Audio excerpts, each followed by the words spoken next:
Well, hey there, friends. Happy Monday to you. Let's take a live look outside right now. The clouds are really coming into town. Take a look at these temperatures, though. 88 degrees in the Tucson International Airport, 86 for Safford, 91 for Marana, 79 degrees for us here in the Bisbee area. Look at this for our satellite radar. Some cloud coverage we are picking up right now. We did see some showers a little bit earlier in the Safford area and north of the Tucson metro area. But that has since dissipated, just dealing with that cloud coverage. A little spotty here and there. And that's about it, though. This afternoon, in fact, is when we could expect those isolated showers. Look at this, 60% chance for rain for Tucson, Green Valley, Sassafras, Nogales, 70 for Sierra Vista, Benson 70, Wilcox 70, Casa Grande 40, over in Ajo, a 20% chance for rain. Let's time it out, shall we? That Nogales area around 215, 3 Point Sahuarita, a little bit of Marana, Wilcox west of Tubac, and then eventually reaching Tubac around that 4 o'clock hour. North of Wilcox, Marana, Tucson, Tombstone. Notice, though, Bisbee not seeing any rain till that 5 o'clock hour. Metro Tucson then being dry. However, picking up some storm chances when it comes to that 5 o'clock hour. Wilcox, 3 points, Sonoyta, and then dissipating, but still sticking with the Marana area along with Benson, Wilcox, Sonoyta. As we get into 7 o'clock, still hanging on. So that's some good news for us. By the way, we really wanted to reach the Tucson International Airport because that's where we collect a lot of our rain totals and our rain data. And so far, we've been really dry for this monsoon. However, a change is on the way. That low pressure system off the coast of California, it's going to bring us those cooler temperatures along with those storm chances. And then later on in the midweek, that ridge of high pressure will build, and it's going to bring us warmer temperatures back into around that 105 range. Not breaking any type of records or anything like that, but pretty much just staying more so a little above average. However, going below average come the weekend. We have the ridge of high pressure off to the right and then the low pressure system off to the left, and we're literally sandwiched in the middle. So what does that mean for us? Well, that does mean the potential for more rain and cooler temperatures. 60% chance for rain in Tucson for today, 70 for Sierra Vista, 60 for Nogales, 70 in the Douglas area. Temperature-wise, 101 for Tucson, the 90s for Sierra Vista, Nogales, and Douglas. In our neighboring towns, 104 for Oro Valley, 98 Green Valley, 102 Tanque Verde, 95 in Benson. Those chances for rain, 50% for Oro Valley, Green Valley, Tanque Verde, Benson, a 70% chance for rain. Hey, look at that 7-day forecast. We have a first alert action day today because of that 60% chance for rain. Those rain chances actually continue through our work week. Take a look at the weekend, though. Rain chances, 60%, loving that, but those temps drop to the 90s. That's a look at your weather. Now here's Carson and Anna with your news. All right, Ali, thank you. And we appreciate all of you joining this 13 Plus FastCast today. Of course, the major story that we continue to follow is the wildfires in Maui. And we got some more information on those overnight into this morning. Unfortunately, one thing we talked about last week was that death toll that just continues to climb. So this is now officially the deadliest U.S. wildfire in more than 100 years. 96 people have been confirmed dead. That search still continues today because they still have dozens of people that are missing. The numbers are expected to exceed 96, and it exceeded the numbers that we saw for the Camp Fire, which was the deadliest U.S. wildfire in the last 100 years. That was in 2018 in California, where 86 people died. On top of that, there's even more uncertainty for families today because police are saying that they're having a really hard time identifying the victims who have died in that fire. They said it won't be easy, and so far they've only identified 2 of those people so far.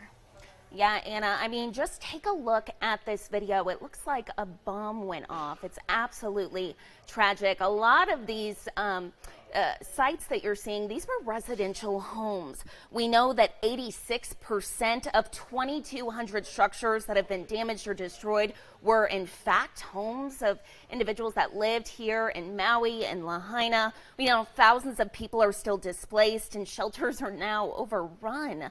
While an official cause of the wildfire has not been determined quite yet, a lawsuit was filed against Hawaii's main electric provider over the weekend. Now, the lawsuit claims that energized power lines helped drive those wildfires. Of course, we'll keep watching this. We'll update you with the very latest.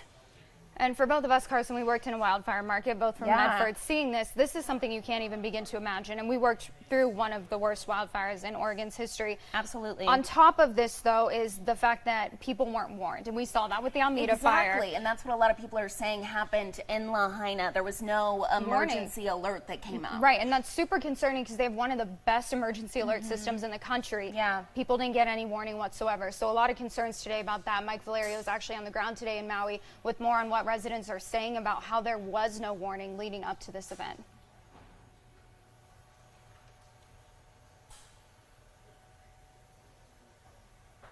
With a climbing death toll, the grief on the island of Maui is palpable. It seems like a nightmare that we're trying to wake up from. The deadliest wildfires in the United States in more than a century, leaving behind nothing but ash and devastation. I'm not going to go look at my home or anything. I've seen the videos. It's just, there's nothing left. But frustration, too, is mounting. There are growing questions over the island's emergency response. We certainly weren't hearing any sirens or being warned in any sort of way that there was something this large happening. Confusion over when and how people could return to survey their homes. And I waited in line for 4.5 hours thinking that I could get through. And now, a rising fear over what comes next for thousands who have nowhere else to go. We're short on housing here. We just went through a nightmare and we're about to go through another nightmare trying to basically not stay homeless. Hawaii's governor surveying the affected areas with FEMA on Saturday. While there is no official estimate yet, he suspects the losses could approach $6 billion. The devastation is so complete that you see metals twisted in ways that you can't imagine, and you see nothing from organic structures left whatsoever. But vows the island will recover as a family. Come at this like an ohana, because it's going to be, in the short term, heartbreaking. In the very long term, we'll rebuild together. On Maui, I'm Mike Valerio reporting. Turning now to a story that was just into our newsroom this morning. It's on our website. You can see it right here on your screen. Decades later, finally some answers for one family. A Tucson soldier who was captured and died during World War II has finally been identified. You see his picture right there on your screen.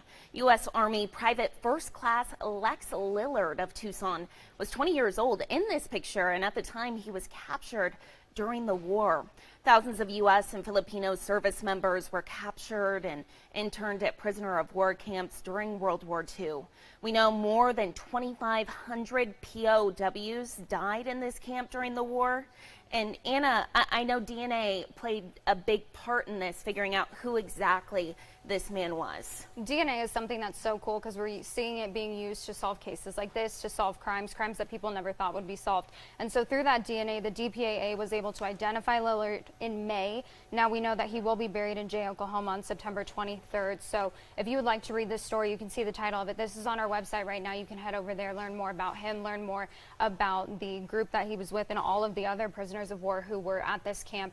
And just more about his story in his life, a 20-year-old at the time who went to serve and fight for our country, and he never came home. So thankful today that his family did get some answers in this, and you know, at least some of his family members will be able to have him back here at home and put him to rest finally after all these years. Now, another thing we're following here closer to home today is that the lawyers for the convicted murderer Christopher Clements will be back in court. This is for a status and pretrial conference in his prison contraband case.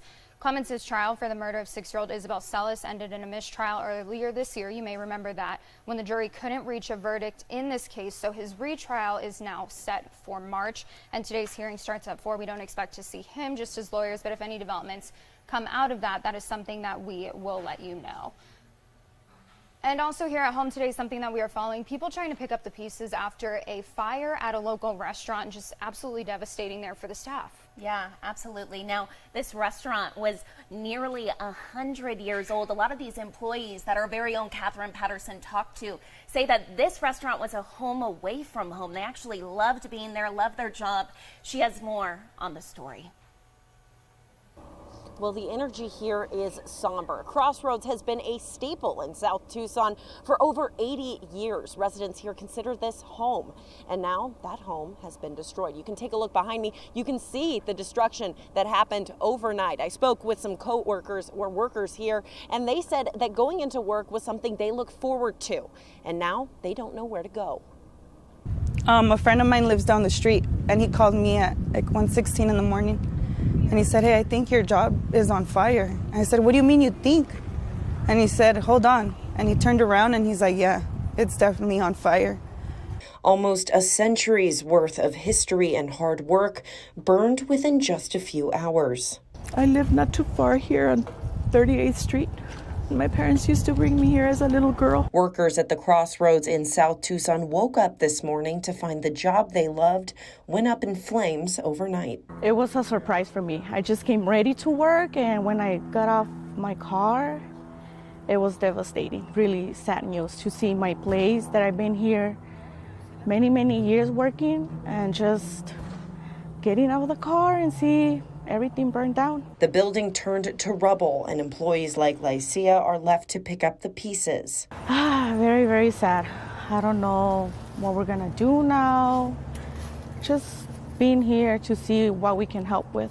Firefighters had the fire controlled by 3:30 in the morning. All day, employees dealt with their new reality, mourning a job they adored. I know you're technically supposed to say I love my job, but I've said this to so many people here. I love my job. While some of the items from the building have been retrieved, employees say it's a long road to recovery, but the payoff will be worth it for the restaurant they love.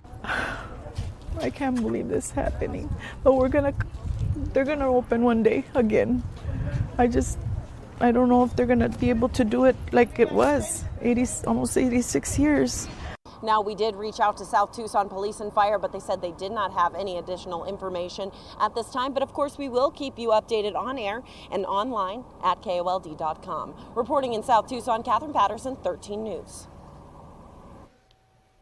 And following some national news today, the Georgia DA is presenting her case against former President Donald Trump to a grand jury this week. Now, this is for what she alleges were Trump's efforts to overturn the 2020 election results in Georgia. You're taking a look now at video of those potential grand jurors arriving this morning. Over the weekend, we know 2 witnesses said they were asked to appear before the grand jury on Tuesday, including the state's former lieutenant governor. Of course, we aren't expecting a decision to be made today. We'll be watching this for you. We'll give you the very latest once we learn more. Of course, another big national story we're following today, not as big as this grand jury, but a big one if you are a football fan, is the fact that the AP released their preseason polling. No shocker here, Georgia's at the top of it. Unfortunately, though, there's one team that I know Carson isn't seeing on there that she's not happy about. Our Arizona Wildcats. But hey, Anna, that just means, and you said this to me earlier, we just have something to prove, right? If we show up on the list a little bit later, that just shows that our Cats are doing something good. You have something to prove, not something to lose. Because another team on there, 23, Texas A&M, and unfortunately for my Aggies, you know, that hasn't always gone super well in the past. So if we look at some of the teams, you can see the number 1, 2, 3, 4, and 5, Alabama, LSU, a lot of SEC teams on there. 11, Texas, Tennessee. We're seeing Notre Dame, Utah. But then we're getting some Pac-12 teams in there, Oregon and Oregon State. Yep. Oregon State, honestly, I mean, they kind of came out of nowhere. I feel like when it comes to football, nobody ever talks about Oregon State, and bam, here they are. There they are. So, I mean, if anything, there's Pac-12 teams on there. Texas A&M, Tulane, I was kind of surprised by that one. No, for sure. Honestly, didn't even know they had a football program. Good for them. Good for them, though. And then 25, Iowa. So that's, of course, the preseason poll. This doesn't mean anything, though. Obviously, people expect Georgia to be a good team, Alabama, but it's anyone's game, we've learned in football. Oh, yeah, got to show up and play. Yeah, and that's the thing. I mean, I feel like a lot of these teams, they'll be handed, you know, these preseason rankings, and then they won't show up and play. So there's still hope out there for all the Wildcat fans.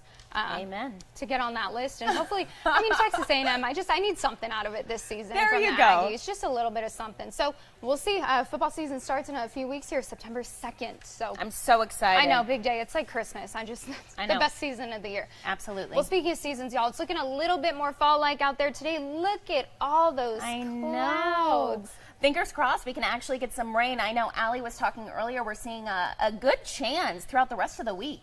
Well, we love that. You know who doesn't love it? I think since it's the first week or students moving in, it's also recruitment week At U of A. Oh, I've been there. It rained during my recruitment. So I went to, I don't know if you know this, I went to U of A my first semester before I transferred to A&M, poured the entire time. So thinking, if you have kids going through rush, if you're going through rush yourself, thinking of all of you, that's the only people who are probably not rooting for rain this week. All of us, though, we love to see this, and hopefully this plays out a little bit. We need it. We need the rain. So desperately at this point. So thank you for joining us for this 13 Plus FastCast. We appreciate it. Have a great rest of your Monday. Stay safe out there. Absolutely, everyone. Stay cool. And Carson, we'll see you back here at 2:30 or 2 o'clock. 2 o'clock. 2 o'clock. Okay. Yeah. Carson, Thanks we'll see all you back for here at 2. watching. Have a great day.